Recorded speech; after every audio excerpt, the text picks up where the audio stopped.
네, 오늘은 저희가 팔복의 말씀으로 말씀을 나누고자 합니다. 팔복의 말씀을 우리 성도님들 너무나 잘 알고 계신 말씀이실 겁니다. 아마 보지 않고도 충분히 외우실 수 있을 만큼 저희들의 삶에 친숙하게 많이 들려진 말씀입니다. 오늘 말씀을 시작하며 주님께 1절에 이렇게 되어져 있습니다. 예수님께서 무리를 보시고 산에 올라가 앉으시니 제자들이 예수님께 나왔다라고 말씀을 시작하고 있습니다.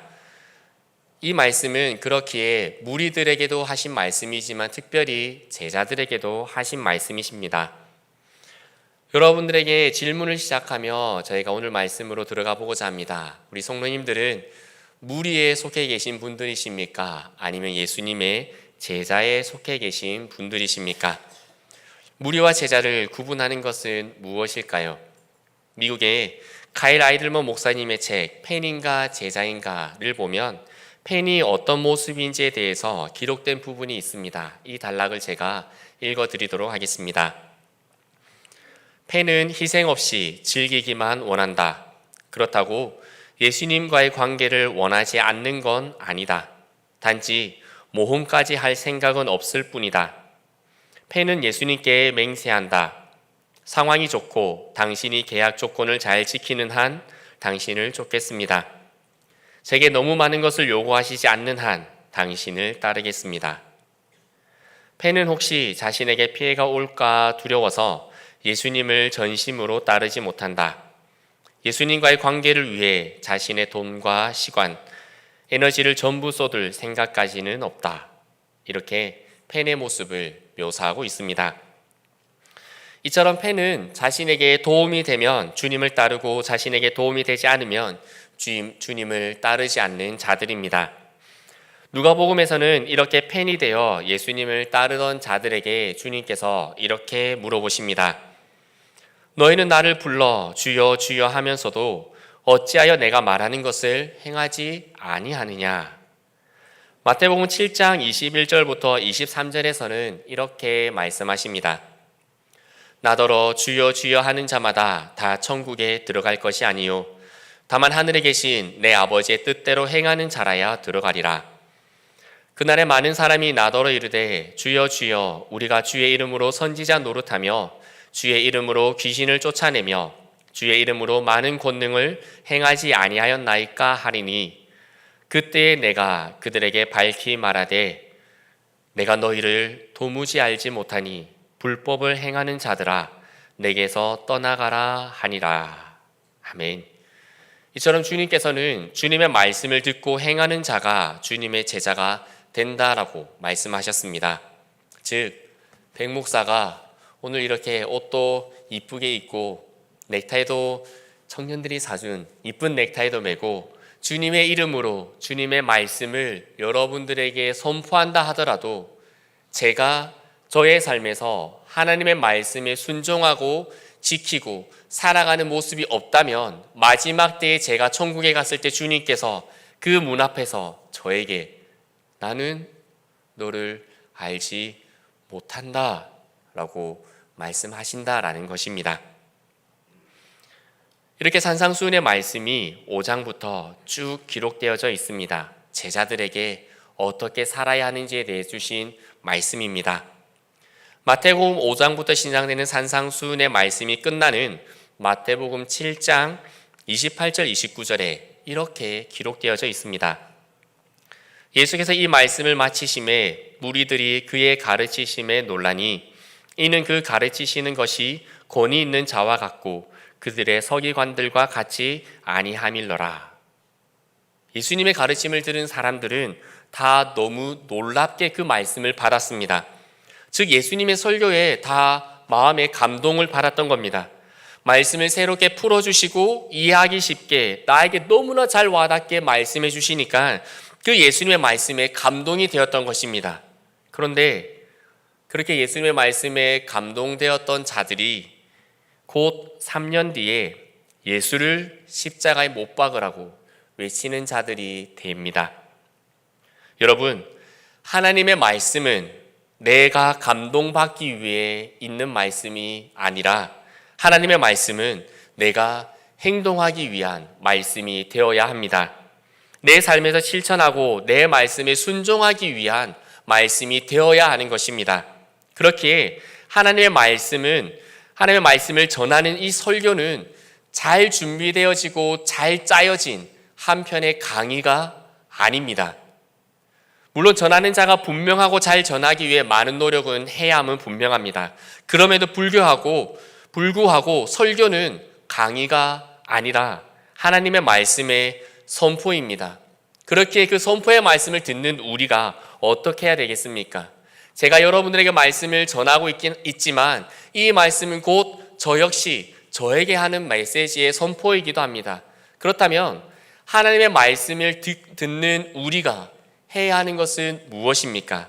그것은 그 말씀에 따라 나의 삶을 바꾸는 것입니다. 내 말투를 바꾸고 내 입술의 단어를 바꾸고 내 손의 행동을 바꾸고 내 발이 가는 곳을 바꾸고 내 얼굴의 표정을 바꾸고 내 삶의 습관을 바꾸는 것입니다. 그 사람들이 바로 제자입니다. 설교를 듣고 감동받고 목사들에게 목사님 오늘 은혜 받았습니다 라고 말씀하시는 것보다 더 중요한 것은 그 말씀에 우리의 삶을 바꾸어 나가는 것입니다. 그것이 우리 개혁신앙, 우리 개신교의 신앙입니다. 그런 의미에서 지금까지 여러분들은 무리에 속하셨었습니까? 아니면 제자에 속하셨었습니까? 오늘 말씀 1절은 많은 무리들 가운데서도 특별히 주님께서 제자들에게 하셨다라고 기록되어져 있습니다. 그러니 이 말씀은 제자들과 함께 있던 무리들도 들었지만 특별히 주님께서 제자들에게 초점을 맞추어 해주신 말씀입니다. 너희가 나를 믿고 나의 제자가 된다는 것은 이렇게 살아가는 것이다 라고 하시며 산상수훈의 말씀을 말씀해 주시고 그 처음으로 팔복의 말씀을 전해 주신 것입니다. 이 팔복의 말씀은 인도의 성자 마하트마 간디도 자신의 삶에 감동을 준 말씀이라고 했습니다. 하지만 간디는 예수님을 영접하지 않았습니다. 그는 자신을 분명 힌두 교인이다 라고 말합니다. 예수님이 가르쳐 주신 팔복의 말씀이 그의 인생에 감동은 주었을지 모르겠지만 그가 팔복의 말씀을 통해 예수님을 만나고 예수님께로 자신의 인생을 변화시키지 않았습니다. 그에게는 그저 감동이 되는 그냥 삶의 귀감을 삼는 하나의 말씀, 하나의 메시지밖에 되지 않았던 것입니다. 우리는 예수 그리스도를 구주로 영접하고 예수님을 나의 삶의 주인으로 모시고 살아가는 줄 믿습니다. 내 삶에서 가장 중요한 것은 내 직장도 아니요, 내 배우자도 아니요, 내 자녀들도 아니요, 내가 저축하고 투자해 놓은 돈도 아니요, 오직 예수 그리스도임을 고백하며 살아가는 줄 믿습니다. 그렇게 우리는 주님의 제자로 살아가는 자들인 줄 믿습니다. 그렇게 예수 그리스도를 내 삶의 가장 중요한 분으로 주님을 닮고 모시고 살아가는 자들, 제자들에게 주신 이 처음의 메시지, 팔복이 어떤 의미를 가지고 있을까요? 어떤 자가 복이 있는지, 그리고 그러한 자들에게 어떤 복이 있는지 이 구조를 가지고 예수님께서는 8가지의 복을 말씀해 주십니다. 이 팔복의 말씀을 해석하기 위해서는 이 말씀만을 보는 것이 아니라 예수님께서 공생의 기간의 전체를 통해서 어떤 말씀을 하셨는지를 가지고 이 팔복의 말씀을 보아야 합니다. 즉, 팔복의 말씀은 이후 예수님께서 해나가실 사역과 그 말씀들의 엑기스가 되어지는 말씀이 되는 겁니다. 8가지를 다 나눌 수는 없겠지만 저희가 몇 가지만 나누어 보도록 하겠습니다. 먼저 심령이 가난한 자는 복이 있나니 천국이 그들의 것임이요 하신 말씀입니다. 심령이 가난한 자에게 복이 있는데 그 복은 바로 천국을 소유할 수 있다라는 것입니다. 예수님께서 성경의 또 다른 부분에서 이러이러한 자가 천국을 소유할 수 있다라고 해주신 말씀이 있습니다. 혹시 누구에게 그 말씀을 해주셨는지 기억이 나시나요? 어린아이들이 예수님을 보고 예수님이 너무 좋아서 반갑게 달려오자 제자들이 그 아이들에게 어떻게 말합니까? 우리말로 애들은 가라, 애들은 가라 합니다. 그럴 때 예수님께서 뭐라고 말씀하십니까? 아니다. 아이들이 나에게 오는 것을 막지 말라. 왜냐하면 천국은 이런 자의 것이기 때문이다 라고 말씀하십니다. 혼자의 힘으로는 할 수 없음을 아는 자, 자신의 힘으로는 아무것도 할 수 없는 자들, 그 자들이 천국을 소유할 수 있다라고 말씀하십니다. 저희 집에도 심령이 가난한 자가 3명이 있습니다. 얼마나 심령이 가난한지 요즘 조금 커가면서 아빠에게 덜 심령이 가난해집니다. 혼이 나고 꾸중을 듣고 자신들이 하고 싶은, 자신들이 먹고 싶은 젤리를 못 먹게 되지만 곧 그 마음이 온데간데 없어지고 또 아빠를 필요로 하고 아빠를 찾아오는 아이들의 마음입니다. 제가 아이들을 키워가면서 하루 중에 가장 힘든 시간이 있는데 그것은 바로 양치를 시키는 시간입니다. 어떻게 그렇게 양치를 하기 싫어하는지 칫솔에 치약을 짜주고 세면대 앞에 서서 10분간 칫솔을 가지고 놀고 있습니다. 그것을 보면서 양치해야지, 양치해라, 양치해야 한다 말하면서 저의 인내심이 점점 바닥이 되어져 가는 걸 보았습니다. 목사가 되고 조금 착한 사람이 되고 인격도 조금 깊어지고 마음이 너그러워졌다라고 생각을 했는데 전혀 그렇지 않았습니다. 속에서 부글부글 끓어오르고 나 좋아라고 양치시키는 것도 아닌데 어찌 그렇게 안 하는지, 그렇게 해서 때로는 꾸중도 하고 혼도 내고 양치도 대신 세게 팍팍팍 시키기도 하면서 아이들은 이렇게 말합니다. 아빠 싫어, 아빠 저리 가. 그렇게 한바탕 소동하고 나가서 잠자리에 들 때 아이들은 또 아빠의 품에 파고 들어옵니다. 이것이 심령이 가난한 자의 한 모습입니다. 누군가에게 철저히 도움을 받아야 하는 자, 이 세상은 사람의 계획대로 되지 않음을 알고 하나님의 도움을 구하는 자, 무엇보다 우리의 구원은 오직 예수 그리스도로 말미암아 가능함을 고백하는 자입니다. 예수님이 아니면 안 되는 자가 바로 심령이 가난한 자들입니다. 평소에는 예수님을 그냥 그렇게 생각하다가 내 삶에 어려움이 찾아오면 예수님이 아니면 안 될 것처럼 예수님을 그렇게 붙들고 늘어지는 그러한 심령이 가난한 것이 아니라 오히려 그러한 것은 마치 급하게 돈이 필요한 것처럼 급하게 예수님을 찾는 것 뿐입니다. 물론 주님께서는 그때도 응답해 주십니다. 우리가 다 이해할 수 없고 우리가 다 헤아릴 수 없는 예수님의 충만한 사랑이 있으시기 때문입니다. 그런데 급전이 필요해서 어딘가에서 급할 때 여러 군데에서 돈을 빌려서 막는 것이 습관이 된 사람이 어느 날 걷잡을 수 없게 되는 것처럼 우리의 신앙이 그렇게 되면 안 되지 않겠습니까? 어느 순간 주님이 필요할 때 찾는 것이 아니라 우리의 마음이 늘 주님께 갈급해져 있어야 합니다. 이것이 늘 깨어서 자신의 구원을 지켜나가는 천국을 받는 자의 모습인 것입니다. 우리 예배 본당 뒤에도 갈급 너무나 분명하게 쓰여져 있지 않습니까? 갈급한 자에게 천국이 주어지는 것입니다. 요한계시록 16장 15절에서는 이렇게 말씀하십니다. 보라, 내가 도둑같이 오리니 누구든지 깨어 자기 옷을 지켜 벌거벗고 다니지 아니하며 자기의 부끄러움을 보이지 아니하는 자는 복이 있도다. 아멘. 우리의 삶에 우리가 예수 그리스도를 믿고 영접함으로 받게 된 구원의 흰옷을 빼앗을 자가 있다라는 겁니다. 우리가 예수님을 구원받은 자로서 살아가지만 그 구원을 빼앗으려고 하는 존재들이 분명히 있다라는 것입니다. 그렇기에 나의 그 구원의 그 옷을 빼앗기지 않기 위해 예수님을 찾고 간구하고 예수님을 붙들며 예수님 아니면 안 됩니다라고 고백하는 심령이 가난한 그 갈급함이 우리에게 있어야만 우리가 그 천국을 끝까지 들어갈 수 있게 되는 것입니다. 천국은 누구나 갈 수 있지만 아무나 갈 수 있는 곳은 아닙니다. 오직 예수 그리스도를 주로 고백하고 천국을 침노하는 자가 갈 수 있습니다. 천국을 침노한다는 것은 그곳을 지극히 사모하며 살아가는 것입니다. 보물이 감추어진 밭을 발견한 사람이 그 밭을 다시 사러 가기까지의 그 마음이 어떠했겠습니까? 혹시나 내가 그 밭을 사러 가기 전에 누가 먼저 그 밭을 사버리는 건 아닐까?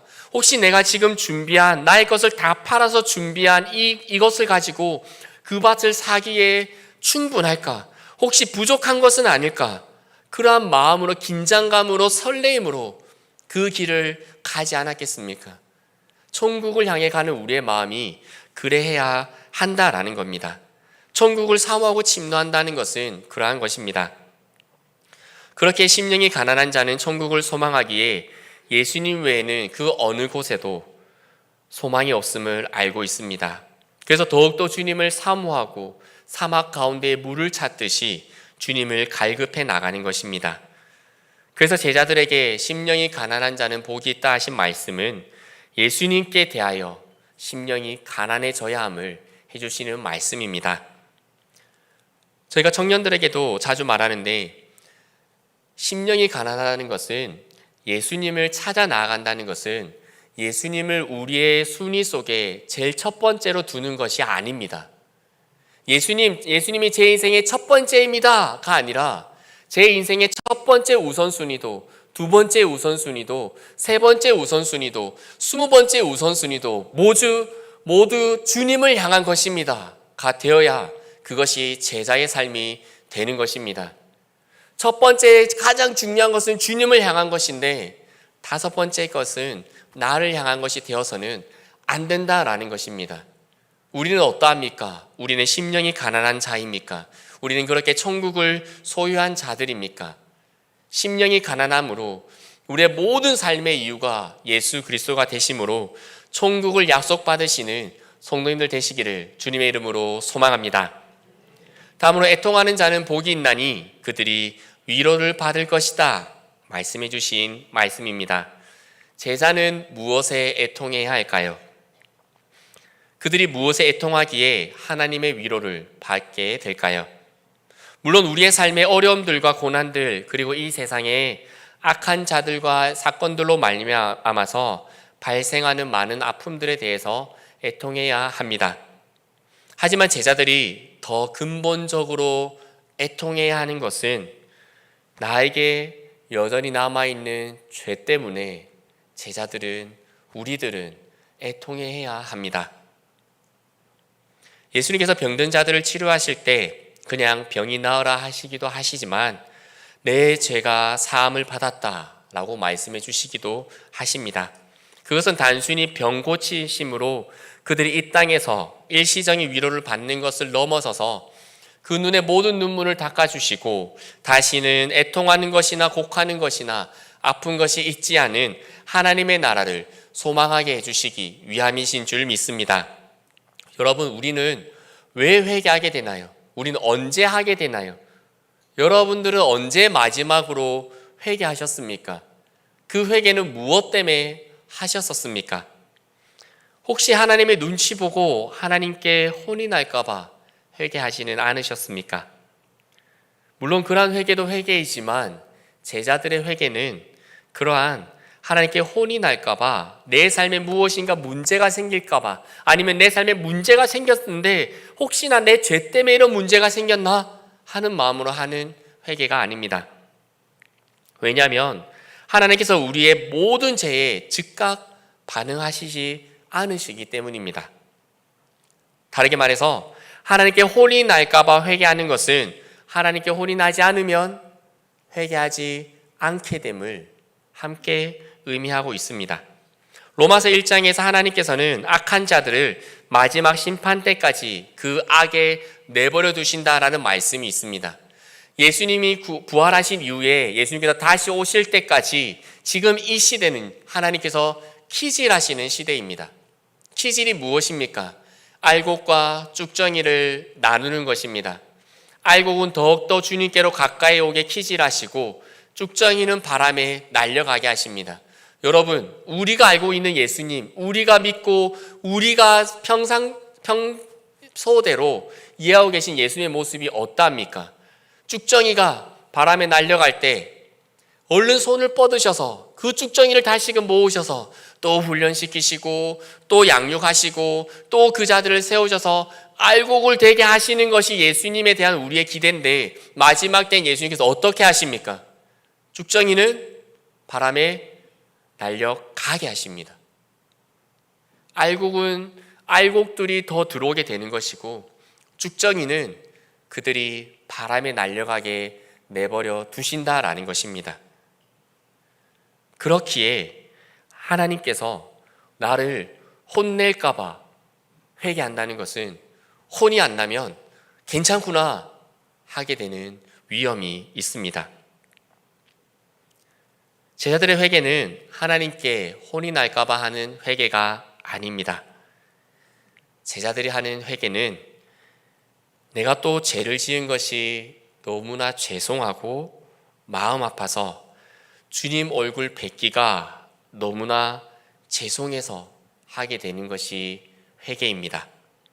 나를 위해 십자가에 죽으신 주님의 마음을 아는데, 그 마음은 원인데 또 내 육신이 약해서 또 죄를 짓게 되니까 또 예수님 뵐 면목이 없어지고, 또 그럼에도 나를 사랑해 주시고 용서해 주시고 괜찮다고 말씀해 주시는 예수님이 또 나를 품어 주시니까 그 마음이 너무 송구해서 하게 되는 것이 바로 우리의 회개다라는 것입니다.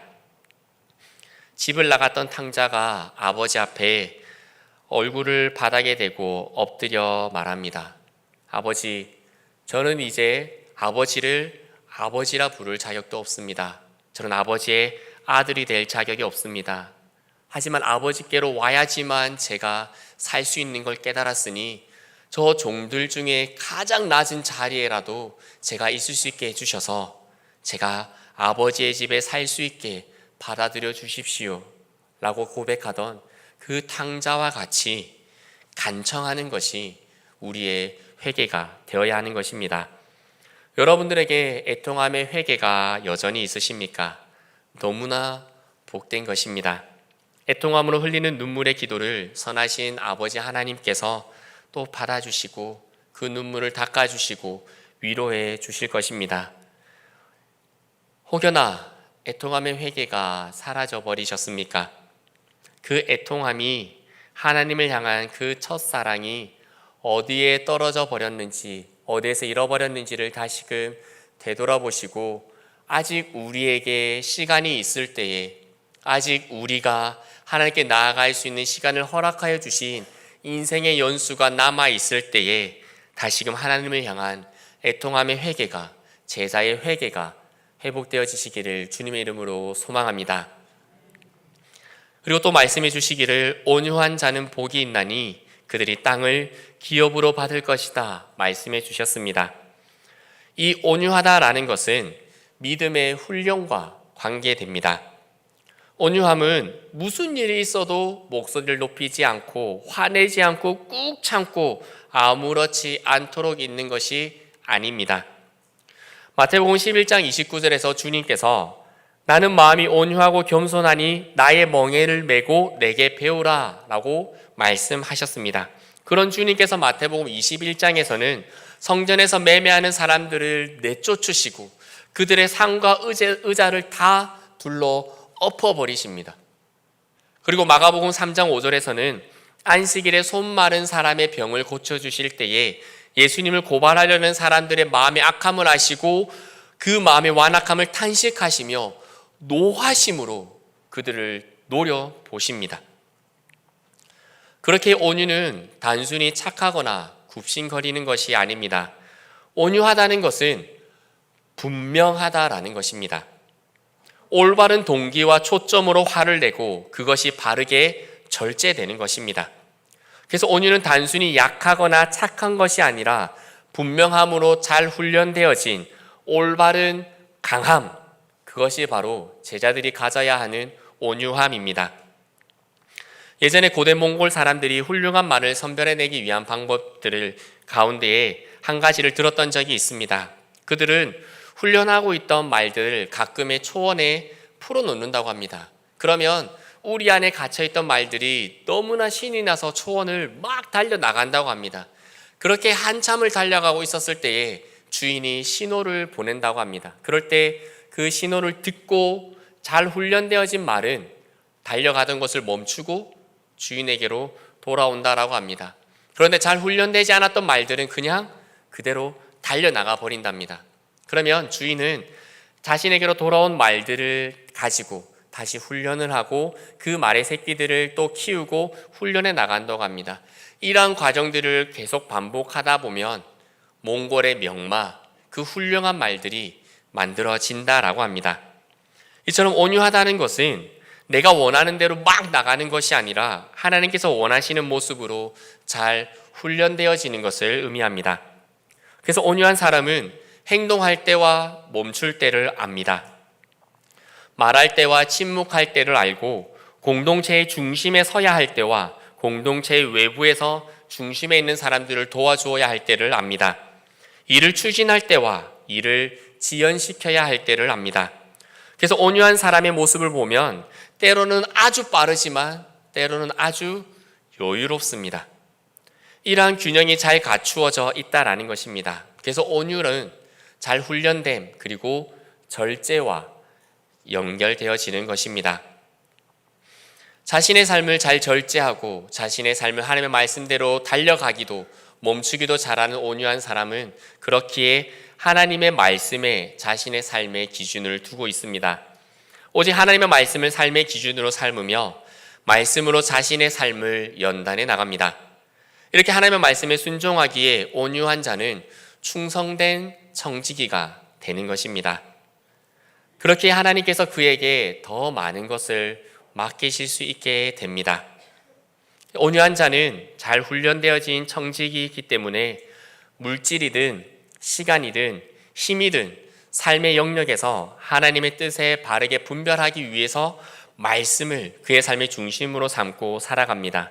그렇게 하나님께서는 그에게 더 많은 것을 맡기시게 되고 그렇게 되니 자연히 그는 자신의 삶들 뿐만 아니라 자신과 함께 있는 자들의 삶을 풍요롭고 자신들이 함께 있는 자의 삶을 함께 지탱해 줄 수 있는 자가 되는 것입니다.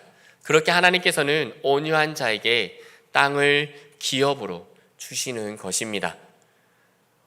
우리 성도님들 모두 온유한 자가 되셔서 땅을 기업으로 삼으시고 우리 성도님들 한 분 한 분의 삶들 뿐만 아니라 성도님들을 통한 주변에 있는 다른 분들의 삶들을 지탱해 주시고 또 우리 다음 세대 자녀들의 삶을 지탱해 주실 수 있는 우리 부산진교회 모든 성도님들 되시기를 소망합니다.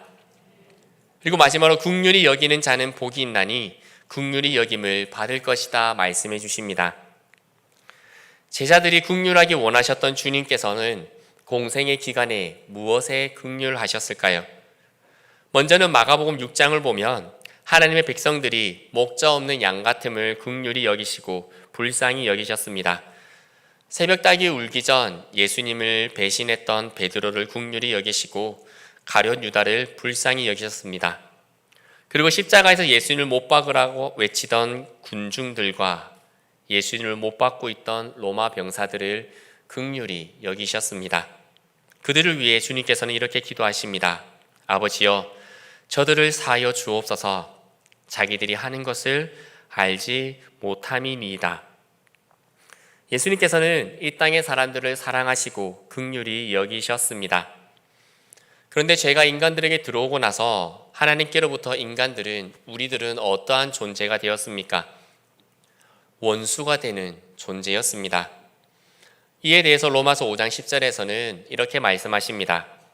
곧 우리가 원수 되었을 때에 그의 아들의 죽으심으로 말미암아 하나님과 화목하게 되었은즉 화목하게 된 자로서는 더욱 그의 살아나심으로 말미암아 구원을 받을 것이니라. 아멘. 하나님께서는 원수된 우리를 긍휼히 여기시고 용서해 주시고 대신 죄를 용서해 주시고 그 모든 죄의 형벌을 짊어져 주셨습니다. 그런 하나님의 용서와 긍휼에 대해서 마태복음 9장 13절에 예수님께서는 이렇게 말씀하십니다. 너희는 가서 내가 긍휼을 원하고 제사를 원하지 아니하노라 하신 뜻이 무엇인지 배우라. 나는 의인을 부르러 온 것이 아니요 죄인을 부르러 왔노라 하시니라. 아멘. 이렇게 하나님께서는 먼저 하나님께 죄인되고 원수된 우리를 긍휼히 여기셨습니다. 그렇다면 우리는 예수님을 닮아서 무엇에 긍휼해야 되겠습니까? 우리는 나에게 잘못한 사람에 대해서 긍휼히 여길 수 있어야 합니다. 곧 긍휼히 여김으로 그 상대방을 용서할 수 있어야 합니다. 예수님께서는 7번을 70번까지라도 용서하라 말씀하십니다. 그 말씀을 하신 후에 1만 달란트 빚진 자의 이야기를 들려주시며 주인에게 1만 달란트 빚진 자가 그 모든 것을 다 용서받고 탕감받았음에도 자신에게 100데나리온 빚진 친구를 용서하지 않는 비유를 말씀하십니다. 그리고 그 말씀의 결론을 이렇게 맺으십니다. 너희가 각각 마음으로부터 형제를 용서하지 아니하면 나의 하늘 아버지께서도 너희에게 이와 같이 하시리라. 여러분, 이 말씀을 근거로 해서 우리는 정말 하나님의 용서를 받은 자들입니까? 내가 내 마음으로 형제를 용서함으로 하나님께로부터 용서를 받으셨습니까? 아니면 앞서 본 종과 같이 형제 용서하기를 마음으로부터 하지 않고 형제를 용서하지 않으므로 하나님께로부터 여전히 용서받지 못한 자로 계십니까? 주님께서 분명 우리에게 기도를 가르쳐 주실 때에 말씀하셨습니다. 우리가 우리에게 잘못한 사람을 용서하여 준 것 같이 우리 죄를 용서하여 주옵소서라고 하늘 아버지께 기도하라 하셨습니다. 여러분, 용서 받으셨습니까? 여러분, 혹시 마음속에 여전히 그 마음으로부터 용서하지 못한 그 누군가가 계시진 않습니까? 우리는 이 하나님의 말씀 앞에서 다시금 예수님의 제자가 되어서 긍휼히 여김으로 그 용서를 실천할 수 있으시기를 소망합니다. 위에도 팔복에 대한 말씀은 예수님의 모든 사역의 메시지들의 요약이라고 할 수 있습니다. 그리고 주님을 믿고 살아가는 자들에게 원하시는 삶의 기초이기도 합니다. 그리고 이 말씀의 기초로부터 시작되는 산상순의 말씀들과 공생의 기간에 말씀하신 그 말씀들을 통해서 예수님께서는 자신의 제자들이 계속해서 자신의 삶을 변화시키고 개혁해 나가기를 원하셨습니다. 그리고 이를 위해 주님께서 사람의 힘으로 할 수 없기에 보혜사 성령을 보내주셔서 그들로 하여금 자신의 삶을 개혁하고 변화시키고 제자로 살아갈 수 있도록 도와주시겠다 말씀하셨습니다. 지금 우리는 그 보혜사 성령님과 함께 살아가고 있는 자들입니다. 신앙생활을 하는 시간이 쌓이면 쌓일수록 연수가 늘어나면 늘어날수록 더욱더 주님을 닮아가야 할 줄 믿습니다. 우리는 영성이라는 말을 자주 사용합니다. 영성은 거룩한 성품을 말합니다. 그래서 예수님을 믿는 자들은 예수님을 닮아가는 거룩한 성품을 가져야 한다라고 말하고 우리도 알고 있습니다. 이 영성을 우리 개신교의 언어로 말하면 바로 제자도입니다. 나의 삶에 예수님을 닮아가는 거룩한 성품을 만들어가는 것이 바로 스승을 닮아가는 제자의 본분, 바로 제자인 우리가 해 나가야 하는 것입니다. 우리는 모두 제자여야 합니다. 청년들만 뜨거운 제자가 되는 것이 아니라 그리스도인이라면 모두가 그 마음속에 뜨거운 하나님을 향한 열정을 가지고 있어야 합니다. 분명 그것이 표현되어지는 모습은 다릅니다. 하지만 그 마음속에 예수 그리스도를 향한 그 뜨거움은 여전해야 할 것입니다. 그렇게 우리는 이제 다시금 주님의 제자가 되어서 행동하고 실천해 나가야 할 것입니다. 나를 변화시켜 나가야 되고 주님께서 말씀하시는 그 삶으로 나를 개혁해 나가야 합니다. 이번 한 주간 우리는 주님의 제자로서 또 우리 성도님들의 삶의 현장에서 많은 도전들에 직면하시게 될 것입니다. 그 현장에서 주님을 닮으시길 바랍니다. 주님께서는 주님의 제자들이 극심한 핍박과 고난이 찾아올 때에 그 고난을 피하게 도와주시기도 하시지만 때로는 그 고난의 중심을 지나가게 하실 때도 있습니다. 그렇게 우리의 삶에 고난이 찾아올 때에 우리는 주님께서 피할 길을 주시면 피해 가시고, 그 고난의 중심을 걸어가게 하시면 그 고난의 중심을 걸어가심으로 우리의 믿음을 주님께 증명하고 고백할 수 있는 진짜 제자들이 되시는 모든 성도님들 되시기를 소망합니다. 제자의 팔복은, 주님의 말씀은 듣고 감탄하고 감동받는 것이 아니라 그 말씀으로 나의 삶을 변화시키고 그 삶을 살아가는 것입니다. 이러한 복이 오늘 우리 성도님들의 삶에 충만하시기를 주님의 이름으로 소망합니다. 오늘 말씀을 통해 또 한 주간 어떻게 우리의 삶을 변화시키고 기억해 나갈지 함께 기도로 나아가도록 하겠습니다.